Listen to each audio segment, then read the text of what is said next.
Welcome to Columbia Gorge Locals. I am your host, as always, Joey. Today we have a special guest. He has been our local DJ for over 25 years on the radio, and he has been the maestro of almost every event, wedding, and many more in the Columbia Gorge, Mr. Randy Twidwell. Yay. Thanks for coming. Oh, yeah. Thanks for having me, Joey. Appreciate it, man. Yeah. So the first question I ask every single guest, do you believe in Sasquatch or Bigfoot? Sasquatch or Bigfoot? You know, I don't think so. None? Not until I see him myself. Have you ever thought about if he could exist? Oh, yeah, of course. Yeah. I mean, there's 1 million acres of untapped forestry on the other side of the river. Yeah, but it's the ones that say they have seen Bigfoot. Because if somebody says they've seen Bigfoot, you would think somebody else would see Bigfoot at some place at some time. And they never do. I know. And we have 4K high definition video. Yeah. And nobody's got it. Yeah. I always ask because I don't know. Yeah. I don't know if it is or not, and I like to get other people's opinion on it. Yeah. No, I think they're, well, I don't know. That's a good question. Yeah. It makes you wonder. That's why I want to ask everybody. Yeah. So yeah. Yeah. I think there's something else out there. But like I said, I think if there was a Bigfoot, Yeah. I think somebody would have shot him. Yep. Or her. Yeah. Yeah. By now. And they would have wanted to tout about it. Oh gosh, yes. Yeah. Look what I got. You guys didn't get this. That's right. Yeah. I don't think Bigfoot moves that fast. So no, probably not. And he'd have to eat like 10,000 calories a day. I mean, it's a stupid amount, right? If he's over 7 feet. I think so. Yeah. Well, back in the 70s, they used to have that. I don't even know if you were born back then, but they used to have that trailer over by Spookies. Mm-hmm. They had the Bigfoot trailer. Oh, I never saw it. Yeah, it was Bigfoot trailer where there was a little single wide trailer, and the guy was a Bigfoot hounder. Somebody went and looked for Bigfoot and had a trailer and footprints and all kinds of stuff. Oh, funny. Mm-hmm. Huh. Okay, we'll get to the real questions now. Sorry. Oh, come on. Let's get into more of this lore. So to address real quick, everybody, if you don't know Randy, like I said, he was our local DJ for over 25 years. You heard him in damn near every radio station, every Neon Nights event, and everything. Randy recently has been diagnosed with Lewy body dementia and Alzheimer's. Am I missing anything else? Let's see. No, I think that's it. Okay. So he may not look like the same person that you knew 15, 20 years ago, but I'm sure he's still the same person, still had amazing personality. And so we just want to address it real quick before we move forward. So Randy, you were born and raised here. Born and raised back in 1961. 1961. A long time ago. Yeah. How long were you in the house that you grew up in? So about 19, 20 years old. Gotcha. Okay. And it wasn't on you had to be on the west side because you went to Wetumpka. Yeah, it was on the west side. Yeah. And you were a big sports guy back then. Big sports guy, did all the sports, yeah. Which events did you do? Well, I did track, ran, jump, all the jumping, and then I wrestled and played football. Mm-hmm. Yeah, so I was a receiver and a defensive back. Nice. What was your favorite back then? Your favorite sports play? Favorite sports? Probably football. Football? Yeah. Yeah. That was fun. Every time people tell me stories about you, they always tell me stories about you in track. Yeah, I was pretty fast. They said you were a monster. They didn't say you were fast. Well, I was a monster. Like just absolutely insane, like amazing at track and field. Well, I was most of the time, but sometimes we'd run into some really good competition. And Brant Bannister, who just blew me away all the time on the hurdles, and it was good. I don't think we had Brant. I don't think Brant was in the Dalles at all competing. It was always away meets, Yeah. Thank goodness, because he would have embarrassed me pretty bad. So yeah. There's some really great talent out there. I remember having in high school, there was always like the one team where that guy hit hard. Yeah. And as soon as you're like, all right, we're going. For me, it was Sherman County. Okay. Like, we're playing Sherman County. I'm like, I'm going to get creamed, man. I know he's going to annihilate me. Sherman County was tough. They had a lot of really good athletes out in Sherman County. Oh, yeah. Always. I mean, through all of our high school, before we combined schools, I never looked forward to playing them. They're always bigger and better than me. They like to hit, too. Oh, yeah. Yep. Did you ever, when you did, track, football, wrestling, or anything, is there any of those guys who grew up to be like pro athletes or anything like that? No, I don't think so. Ron Schmidt was pretty successful after high school. He went to Oregon State He threw shot put and discus there. Oh, cool. But other than that, I don't think anybody else went any farther than that. Yeah. Just college. Yeah. Yeah, it makes sense. You went to college, didn't you? Well, I went to college. Uh-huh. I didn't go to school. You attended? I attended. Yeah. I wrestled at Clackamas Community College. Uh-huh. And played football at Portland State 1 year. Didn't go to school one day. Really? Yeah, true story. I tell people that, and they just go, "No way." I go, "Yeah." How'd you get away with it? Well, I enrolled, Uh-huh. paid my tuition. I had no intention of going to school, and nobody checked. And I actually played the last 3 games of the season, and I wasn't even enrolled in school. True story. So you grew up in the Dalles, you stayed in the Dalles, went to college, and you came back right after? Yeah. Uh-huh. Quickly after the season was done. Yeah. Well, pack my things I don't have and head home. Yeah, I've done my part. Yeah. Well, the thing is I got a really good friend of mine, Lance Fujiwara, who's the head of sports medicine at VMI, which is Virginia Military Institute in Lexington, Virginia. And he just shakes his head every time that topic comes up, because you can't get away with that, not today. Oh no, absolutely not. You just can't get away with it. But I did back in the day. Nobody checked me, and I just, like I said, I played the last 3 games. Wasn't even enrolled in school. I wanted the 25% refund from my tuition, so I still played. But it was my goal, and I accomplished it. Yeah. So. Oh, yeah. So what'd you do when you came back to the Dalles? I came back to the Dalles, worked at the shortstop market right by it, which was right next to the gas station's still there, and the mini mart's still there. It was right next to Cousins. Uh-huh. Oh, yeah. Yeah. I think is it an Astro now? Or I think so. Mm-hmm. I worked there a little bit for Steve Garrett and Gary Hill, and I did that, and then I jumped into radio. Don Maxwell, the late Don Maxwell, used to come in and get gas, and I used to BS with him. And I said, "Hey, what does a guy got to do to be on the radio?" He says, "Well, come and see me." And so I did, and so I got a job at KACI, and so that's kind of how it all started. I didn't know that. That's how it fell together. You just would BS with him every once in a while. Yeah, he'd come in and get gas. I'd BS. I said, "Hey, what's the guy got to do to be on the radio?" He says, "Well, come and see me." That's crazy. And it was we had the booth up on the 4th Street, the corner of 4th and Washington, up under the glass windows. Yep. And that's where we were. That's where we broadcast. Oh, very cool. Mm-hmm. And so you were in your early or mid-20s when that happened? Yeah, probably mid-20s, probably, yeah. Nice. How long did it take you to get from, just showing up to being the main DJ on the radio?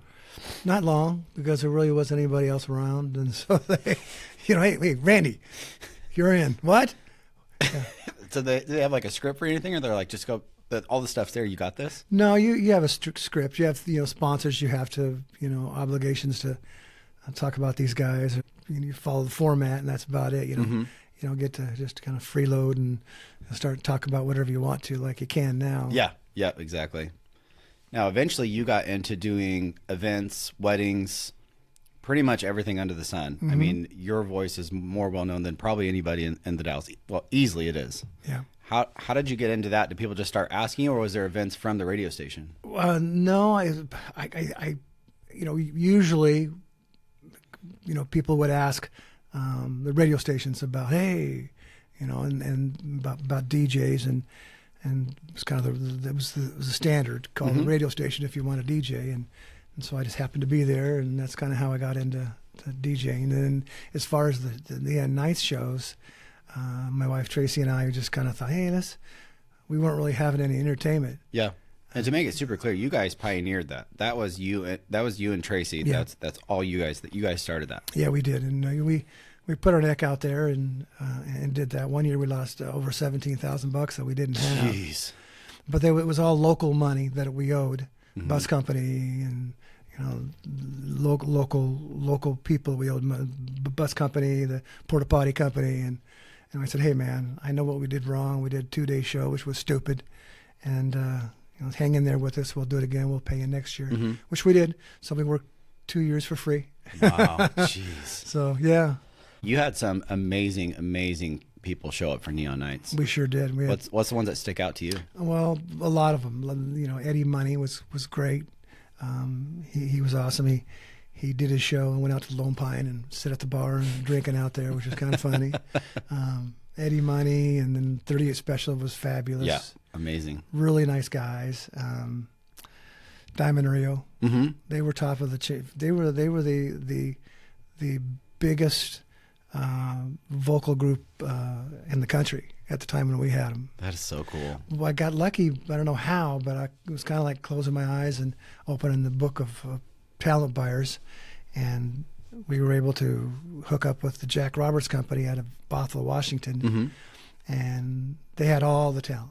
They did the Sweet Home Jamboree and a lot of other big events, and I established a relationship with them, and they just routed me into their mix of talent. And, you know, they'd say, "Well, who do you want, Randy?" You know, I want Joey Lick to play for us, and okay, and they'd call you, and That guy sucks. yeah, he sucks, but we'll give him to you. he's really cheap. Yeah, he's $20 a night. $20 a night. You might have to feed him too. But yeah. So, but yeah, we were really lucky about doing that and having all the entertainment. And we got lucky. I think we did it for 10 years, and we never had a bad night weather-wise. Yeah. So we got really lucky and had great crowds, and people responded, which was nice. And we had the entertainment that people wanted to see and hear, and we got lucky. And in the 90s, well, closer to 2000, I would have been 10 to 12 years old. And I would go to them. I'm like, this is insane. This is because I didn't know you at that point. Right. I'm like, this is crazy. Because I remember the ones that were down at the waterfront. Right. And showing up to that concert. I'm like, how did we get this many people here? How did we get these bands here? Yeah. Absolutely, it was all you guys. Yeah, well, like I said, we got lucky. We were working with one of the top talent buyers in the country, and the biggest talent buyer in the Northwest.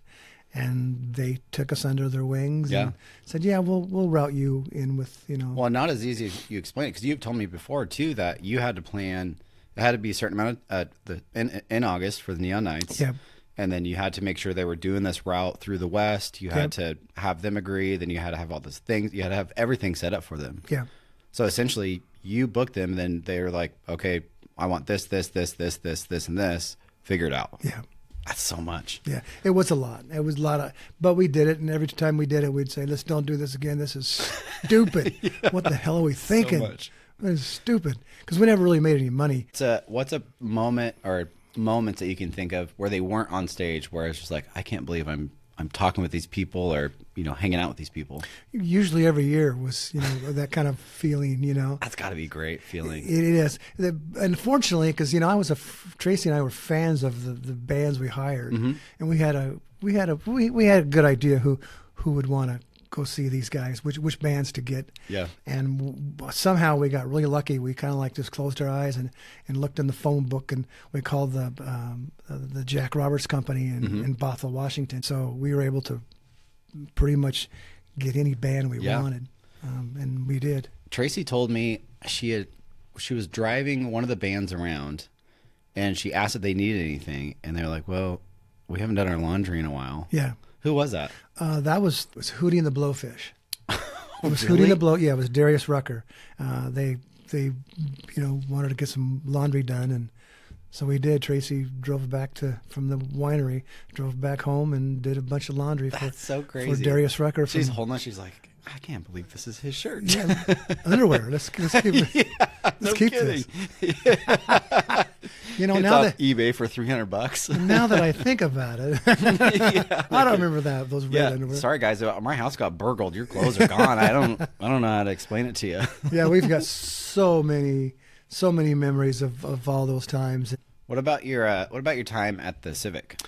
Time at the Civic was great. I loved to be at the Civic Auditorium because that's just right up my alley of being able to clean the floors and mop the floors and then book the entertainment. Well, you made a lot of changes there. Yeah, we did. We made a lot of changes there, and they were kind of going by old Gerald Richmond, bless his heart. He ran it for a long time, and he just didn't have the motivation that I did. And he didn't have the energy to move the tables and chairs around because the Civic, as they still do, they operate on a shoestring. Yeah. And volunteers, and so call the Civic if you're looking to volunteer and maybe clean a floor or move some tables or chairs around after an engagement. Absolutely.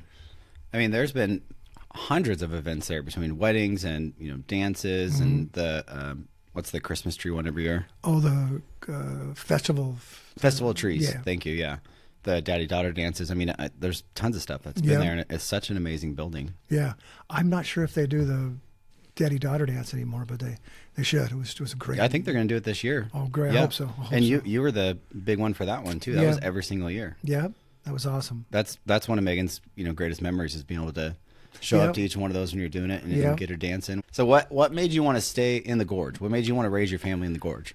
I don't know if it's really wanted to. I just by default. Yeah. It's my family was here, and did you ever have a thought like maybe I should move somewhere else and raise them somewhere else? No, I'm not a big city kid. Yeah. I just small town, and all my roots are here, and friends and family, and I know everybody except for a couple of people. Maybe you're out there. I don't know you. There's maybe 4 of you, and that's about maybe it. 4 or 5 of you. And I'm sorry, but I don't know. What do you love most about living here? The people. Yeah. Because you can walk down the street, not as much anymore, of course, but you can walk down the street and say, "Hey, Joey, how you doing, man? How are the kids? Hey, I went to the game the other night. Your boy looked good, man." You just that's the cool thing about a small town. Yeah. Everybody knows everybody, which is nice. Which, you don't have to worry about your neighbors or makes you feel comfortable. Real comfortable. Yeah. What about your favorite non-chain food place to eat or grab a drink or whatever? Non-food, Casa El Mirador. Yeah. Probably. Yeah. I can't think of a single thing I've had there that I did not enjoy. Yeah. I mean, it's always great food, and the service is always amazing. Yeah, I always get the same thing, but I can't remember what the hell it is. Right? I know Tracy's a massive fan of Workshop. Yeah, for sure. Yep, she gets all of her stuff there, and she always gets amazing gifts. Yeah. She's the best gift giver in the entire world, actually. Yeah, and she doesn't cut corners. No, she goes all out for every single holiday. So if you need a gift, just come and live with us for a while. And No kidding. We'll hook you up. We should get her a website. Yeah. Just have people type in, I need a gift for my husband. This is what he does. This is how long we've been together. What do I need to get? And she's like, here's your 6 options. Oh, Tracy, that's Joey talking, not me. I'm sorry, man.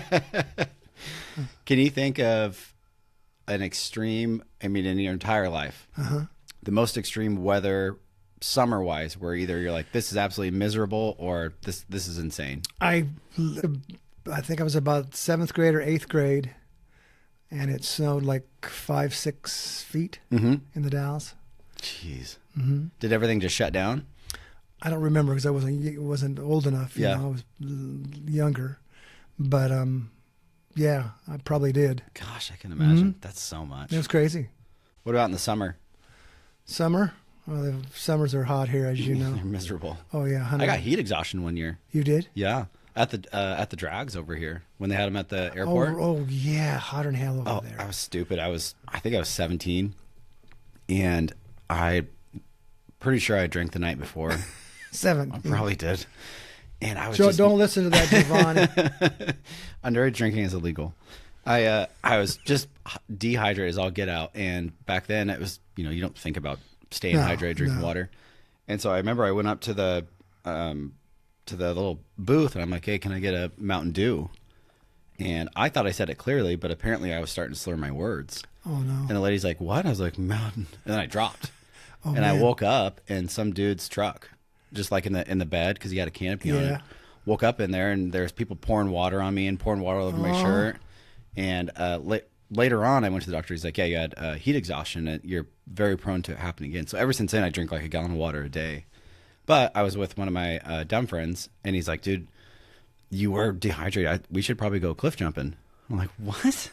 He goes, yeah, what's better to be not dehydrated than to go jump in the water? I'm like, yeah, I guess you're right. So we did. And then I went to the doctor after, and they called me an idiot, which they had every right to. Yeah, right. Exactly right. That would be cool. Yeah. What's the most Pacific Northwest P&W thing you've ever done you can think of? Like cliff jumping? Nope. You've never done cliff jumping? No, thank goodness. Have you ever done any hiking? Not much. Not much. What's your outdoor things that you used to prefer to do? Walk. Yeah, you used to walk downtown every day. Yeah. I mean, how many laps would you guys take? I don't know. Well, just one. Just one? Yeah, Shannon from Gorge Country Media. That's it. We'd take one little lap. Just one? Well, yeah, it was enough, man. I think is it a mile and a half? I think it's a mile. A mile? I think so. Down and back, yeah. Through the post office and back downtown, down to the radio stations. That's funny. What about the Gorge Confession? And so that would be like when people say you're from the Columbia Gorge, like, oh, have you been to this place? Have you done this? Yeah. What's something that you admit that you haven't done, even living in the Gorge your entire life? You ever been to Multnomah Falls?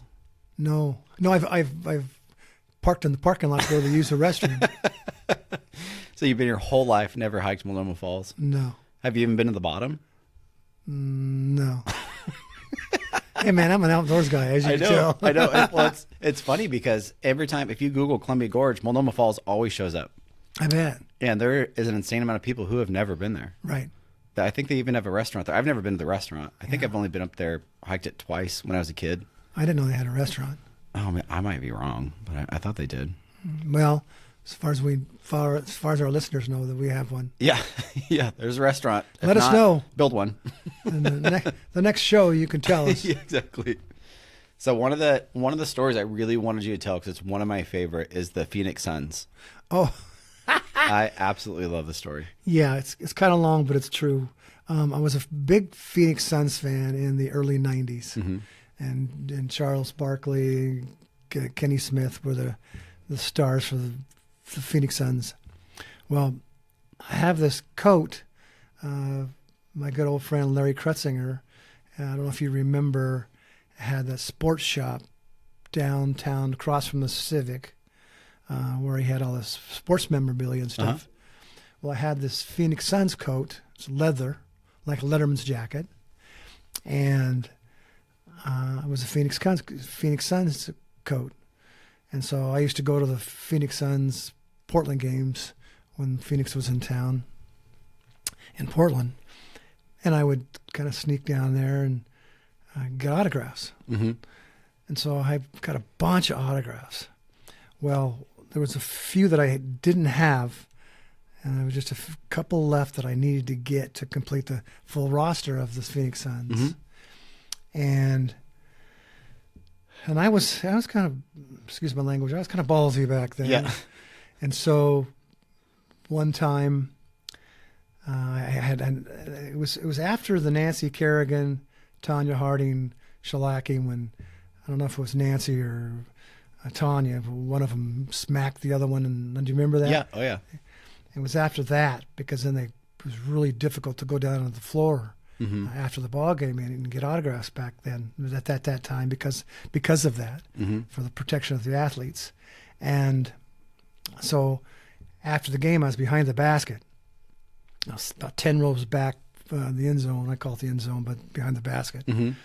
And I had a few more signatures on my jacket I needed to get. And so I'm kind of hanging around behind the basket. And when the game was over, I kind of ran out there on the court to get a couple of autographs, and I did. And I'm standing there, and I didn't know there's a lot of people hanging around. Didn't know where to go, the coaches and the athletic trainers, and so I kind of just turned and walked with them down the tunnel. Yeah. And I ended up in the locker room with the Phoenix Suns, and I'm sitting there. I sat down by the bench, and I'm thinking, God, I don't belong here, man. I stuck out pretty bad, you know. I'm sitting there, and the players are coming in like little kids, like you and I would after a ball game. Oh my God, nice shot, Joey! It was pretty funny.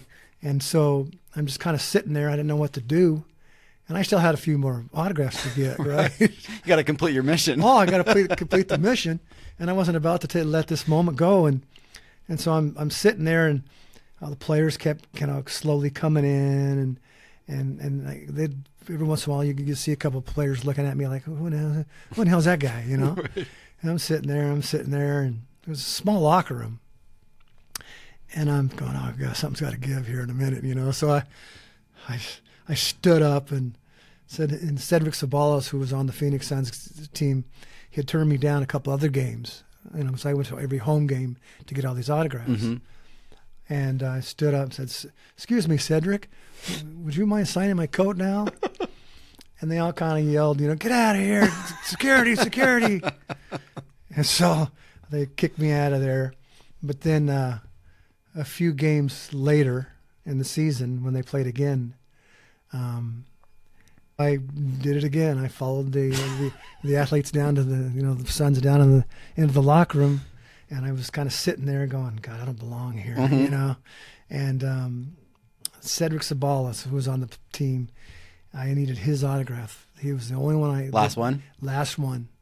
And I'm sitting there on the bench in the locker room, and I'm looking around, and the locker room's starting to fill up a little bit. Everybody's starting to get smaller and smaller, the room. And finally, I just stood up and said, "Cedric, would you please sign my coat now?" And then, "Get out of here, get out of here." He never did. So then the next game when they played again, I had to go outside when they were getting ready to get on the bus. Mm-hmm. And I did the same thing. I was at the back of the bus. And I go, "Cedric, you sign my coat now?" And security pushed me back. Goes, "No, let him go. He's been trying to get me for a while." And he signed my coat. Oh, cool. So you ended up getting all of them. I got them all. So that's wild. Wait, were you on the bus? No. Oh, okay. They were all the players were getting on the bus. Gotcha. Okay. And I was at the back of the bus outside. And that's behind like a stalker? Yeah. Like, are they coming in? Are they coming in? Exactly. Because you couldn't get close to the front of the bus because that's where they get on the bus. Right, yeah. And so I stood in the back. Of course, the security would look at me and watch me. And that's so funny. True story. So do you still have that jacket? Oh, yeah. Yeah? Yeah. I wonder if it's worth something now, I don't, it's probably not. Probably worth what it was like a $300 jacket in the late 80s. But, probably not, but what is it to me, of course, because I acquired all the signatures. Well, yeah, it's such a cool story. Yeah, and I've got every coach on there, every player, and it took me a couple of years to get them all. That's so awesome. Yeah. Well, anything else you can think of talking about here about the Gorge, the Dalles? Any good stories? Any good stories? Gosh, I don't know. None that I would be able to share. No. I love the Dalles. I mean, I just can't imagine growing up and living anywhere else. It's a beautiful place. And all the people that are here, and all the old timers. I guess that's me now too. Getting there. Yeah, getting close. So, but well, and Randy, a lot of people know you, and I don't think they realize how much time and effort you put into everything around here. I mean, when you go DJ a wedding, it's 3 or 4 hours long. Oh, yeah. You're taking 15, 20, 30, 40 hours before, getting all these tracks right, getting all the timing right, making sure who knows who's going to go where, who's going to do what sound you're supposed to play at this time. Right. Events, as far as they see, you just show up, you play music, everything's good. But you have everything planned out to the most minute detail. Yeah.